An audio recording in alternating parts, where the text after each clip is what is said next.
జై సద్గురు ప్రభు మహారాజుకి జై. భద్రాద్రి రామశతకము ఆత్మజ్యోతి స్థాన నిర్ణయం 61వ పద్యం. కొండ మీదను పెద్ద గుండు నొక్కటియుండు, గుండు నడుమ నల్ల గుండ్లు రెండు, గుండ్ల మధ్యను నక్క కూతలు బెడుచుండు, కూతల నడుమను నూతియుండు, నూతి మధ్యంబున నాతి ఒక్కతెయుండు, నాతి మీదను నొక్క కోతియుండు, కోతి మీదను పరం జ్యోతి వెల్గుచునుండు, జ్యోతియే జగమెల్ల చూచుచుండు, చూచుచుండెడి దానందు చోద్యమెరిగి, నదియుతాననియున్నవాడాత్మవిధుడు, రమ్యగుణధామ భద్రాద్రి రామ పరశురామ నరసింహ దాస రక్షితాహ్వా.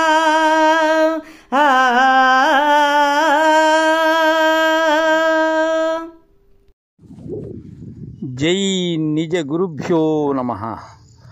జై అమలాంబ సమేత అనుభవానంద రాజయోగేంద్ర ప్రభుస్వాముల వారి దివ్య చరణార విందములకు ద్వాదశి వందనములు సమర్పించుకొనుచు శ్రీమత్ పరశురామ నరసింహదాసు గారిచే విరచితమైన భద్రాద్రి రామశతకం. ఈరోజు మనం ఆత్మజ్యోతి స్థాన నిర్ణయం 61వ పద్యాన్ని ముచ్చటించుకుంటూ ఉన్నాం. ఇప్పటి వరకు తారక యోగంలో మనం సప్తచక్ర విచారణ గురుదేవుని అనుగ్రహంతో అందుకుని ఉన్నాం. ఇక్కడ ఆత్మజ్యోతి అయినటువంటి దాని స్థానము ఏదైతే ఉన్నదో దానిని తెలియజేస్తూ ఉన్నారు. అసలు ఈ ఆత్మజ్యోతి అనబడేటువంటిది దీనినే ఆపోజ్యోతి అని, జగజ్యోతి అని, జీవనజ్యోతి అని, శివం జ్యోతి అని, జ్యోతిర్జ్యోతి అని, మనోజ్యోతి అని, ఇవన్నీ కూడా మనకు ఋగ్వేదం మంత్రపుష్పంలో పెద్దలు తెలియచేశారు. ఈ ఆత్మజ్యోతి అనేటువంటిది ఏదైతే ఉన్నదో అదే పరమాత్మ తత్వం. అది ఎక్కడ ఉన్నది? నీలో బ్రహ్మాండ స్థానములో ఉన్నది. దానికి పరశురామ నరసింహదాసు గారు చక్కగా మనకు తెలియజేస్తూ ఉన్నారు. నాయనా శిష్య, కొండ మీదను పెద్ద గుండు నొక్కటియుండు, గుండు నడుమ నల్ల గుండ్లు రెండు. ఇది సంపూర్ణముగా నేత్ర పంచీకరణి యొక్క విధానాన్ని గురుముఖతః ఎరిగినటువంటి వారికి ఇది కరతలామలకంగా ఉంటుంది. వారు దీనిని దర్శించి ఉంటారు. ఏం చెప్తున్నారు? కొండ మీదను పెద్ద గుండు ఒక్కటి నుండు అంటున్నారు. ఏ కొండ? ఈ దేహం అనబడేటువంటిదే. ఈ శిరస్సు మొదలుకొని ఆ పాదమస్తకము ఏదైతే ఉన్నదో ఇది కొండ. ఇది దీని మీద పెద్ద గుండు, శిరోభాగమే పెద్ద గుండు. అయితే గుండు నడుమ నల్ల గుండ్లు రెండు. ఆ గుండు నడుమ అంటే ఈ దేహము ఏదైతే ఉన్నదో దాని మీద ఈ శిరస్సు దానికి మధ్యలో 2 నల్ల గుండ్లు ఉన్నాయి. అవే 2 నేత్రపు గుండ్లు. అయితే గుండ్ల మధ్యనున్నక్క కూతలు బెడుచుండు. అక్కడ ఈ నక్క అనబడేటువంటిది ఏదైతే ఉన్నదో అది కూతలు పెడుతూ ఉన్నది. ఆ నల్ల గుండ్ల మధ్య చేరి అది ఈ అహంకారము అనబడేటువంటి దానితో అది కూతలు పెడుతూ ఉన్నది. అదే భూతత్వమై ఉన్నది. అక్కడ అది నిరంతరం కూతలు పెడుతూ ఉన్నది. కూతల నడుమను నూతియుండు. ఆ కూతలో పెట్టేటువంటి దాని నడుమ భాగంలో నూతి అనగా బావి. ఈ జలము ఏదైతే ఉన్నదో అది ఉన్నది అక్కడ. తదుపరి నూతి మధ్యంబున నాతి యొక్క చేయుండు. ఆ నూతి మధ్యమున ప్రకాశిస్తూ ఉన్నది ఒక నాతి. ఆ నాతియే అగ్నితత్వం. తరువాత నాతి మీదను ఒక్క కోతియుండు.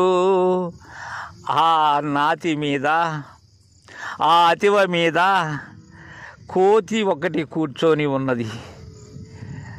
అది ఒక విధంగా ఉండదు, చలన గుణంతో వాయు రూపంగా ఉంటుంది కోతి మీదను పరంజ్యోతి వెలుగుచునుండు. ఆ కోతి నెత్తి మీద పరంజ్యోతి వెలుగుతూ ఉన్నది శిష్య. అదే ఆకాశతత్వం నాయన. అదే అన్నిటికీ అవకాశం ఇస్తూ ఉండబడేటువంటి పరంజ్యోతి శిష్యాది. జ్యోతియే జగమెల్ల జూచుచుండు.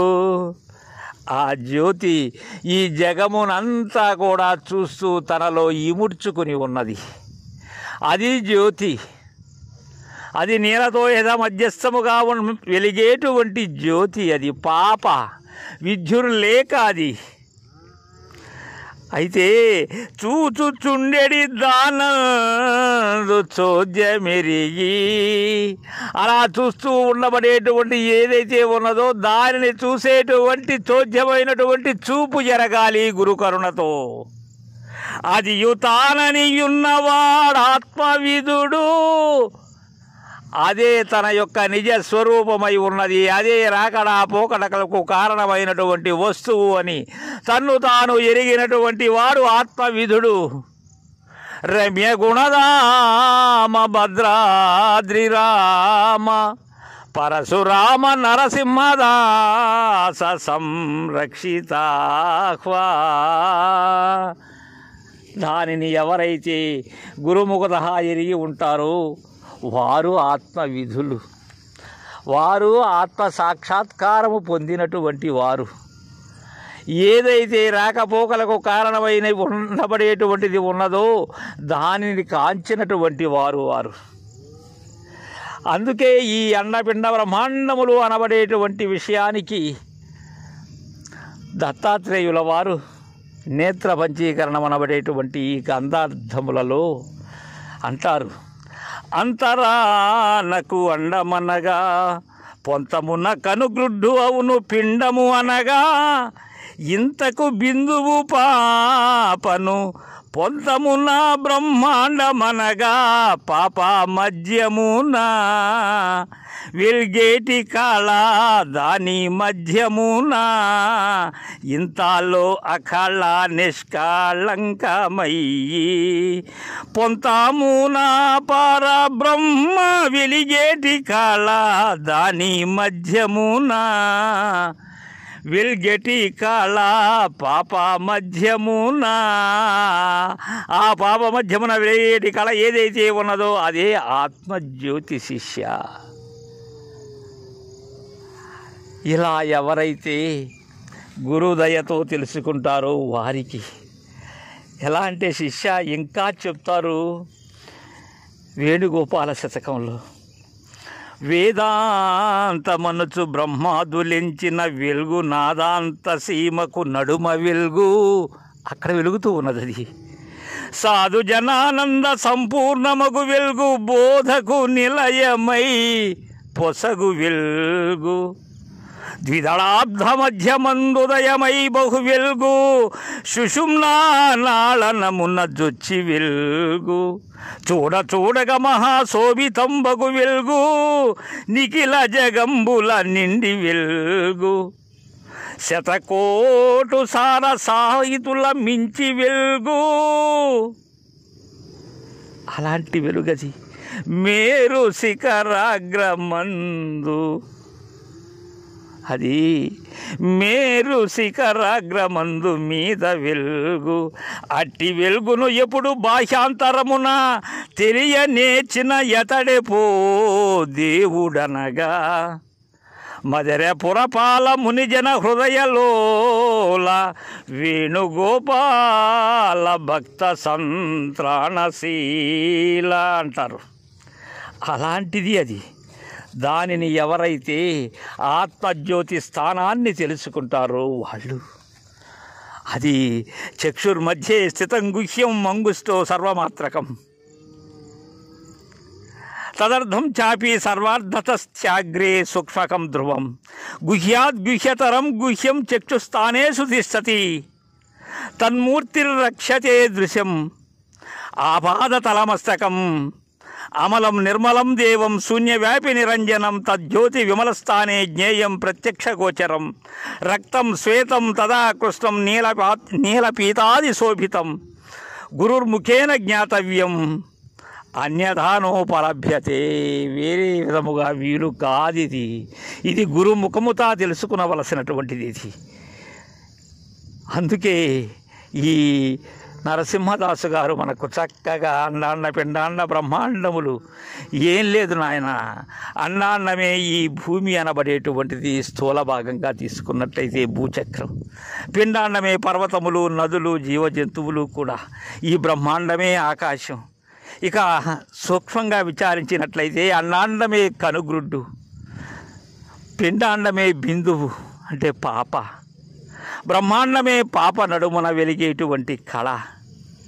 అలానే ఈ పంచభూతములు చెప్పాను కదా శిష్య, ఈ పృథ్వీ అనబడేటువంటిదే కన్ను చుట్టూ ఉండబడేటువంటి ఎరుపు వర్ణం, జలము కన్ను చుట్టూ ఉండేటువంటి తెలుపు వర్ణం, అగ్ని కన్ను చుట్టూ ఉండబడేటువంటి నలుపు వర్ణం, వాయువు కన్ను చుట్టూ నలుపులోని నీలము ఏదైతే ఉన్నదో అది నాయన. ఈ ఆకాశం అనబడేటువంటిది నీలములోని కళ, ఈ కళ ఎందలి నిష్కళయే తానైన పరబ్రహ్మము, ఆ బిందువే కళ. అలా ఈ కొండ మీద ఉండబడేటువంటి పెద్ద గుండు ఏదైతే ఉన్నదో ఆ గుండు నడుమ 2 నల్ల గుడ్లు, ఆ గుండ్ల మధ్య నక్క నిరంతరం కోతలు పెడుతూ ఉంటుంది. ఆ కోతల నడుమనే ఉన్నది నూయి. ఆ నూతి మధ్యమున నాతి మీదను కోతి మీదను జ్యోతి వెలుగుతూ ఉంటుంది. ఆ జ్యోతి ఏ బ్రహ్మాండమంతయు చూచుతూ ఉంటుంది. అలాంటి దానిని ఎవరైతే అదే తానని గురుముఖమున దర్శించినటువంటి వాడే ఆత్మవిదుడు అని మనకు ఆత్మజ్యోతి యొక్క లక్షణాన్ని, స్థాన నిర్ణయాన్ని తెలియజేశారు. తరువాయి మధ్యాన్ని పరమాత్మ స్థానం ద్వారా మనం తెలుసుకుందాం. జై గురుదేవ.